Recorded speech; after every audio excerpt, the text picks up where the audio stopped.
Hello, I'm Peter Towers, Managing Director of ESS BIZTOOLS. Welcome to this Business Advisory Services update. I'm joined today by Brad Smart, the Managing Director of Selling the Message. How are you today, Brad? I'm well, thanks, Peter. Brad, next Wednesday at 11:30 a.m., we're doing a special presentation on communications, and communications in particular as how it might apply to accountants in public practice and to the small business and medium-sized enterprise business operators. So what is virtual corporate communications? Well, of course, Peter, everything's going virtual these days. We see the virtual CFO service, which is a fantastic idea, I think. I wish it had only been around when my business was a whole lot bigger. But these days, corporate communications can be in the same boat. It can be virtual as well. Yeah. Well, I think COVID has basically made that for us. We have the infrastructure now. We've got fast internet, and COVID has legitimized Zoom as a method of business communications. If you said you were going to use Zoom 2 years ago, people would think you were, one of those experimental nuts. But now it's been accepted as a great form of briefing. Now, you and I have done some business over the time. I've written material for you. I've never met you face to face. That's right. Yeah. Your corporate communications, when I've worked with you, have been virtual. So we're basically doing that and extending that out. I've trained a lot of journalists for the Seven Network, for Wind Television, and for Southern Cross Austereo. I've only met one of them, and I've trained probably 20 of them. Right. It's all being done virtually now.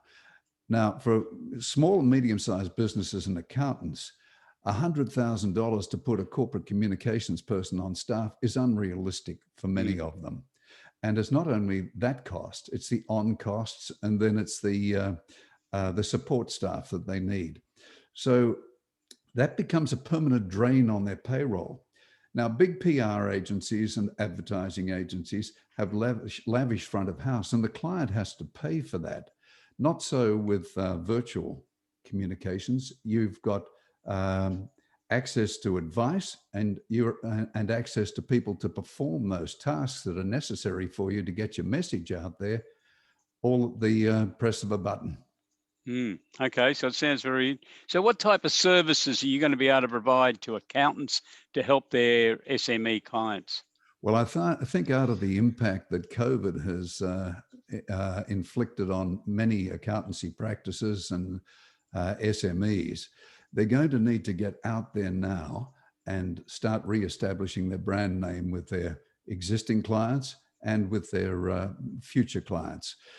What we would be providing will be social media content to particularly if those businesses happen to be B2C. And of course, most accountants are B2C operators, even if they're working with businesses as their main clients, because they're the end user. So that means updating content for Facebook, for Instagram, and of course, if it's B2B, the business to business communication that they're really interested in as their sales objectives, then it's LinkedIn. Then we'd look at we'd be drafting media releases.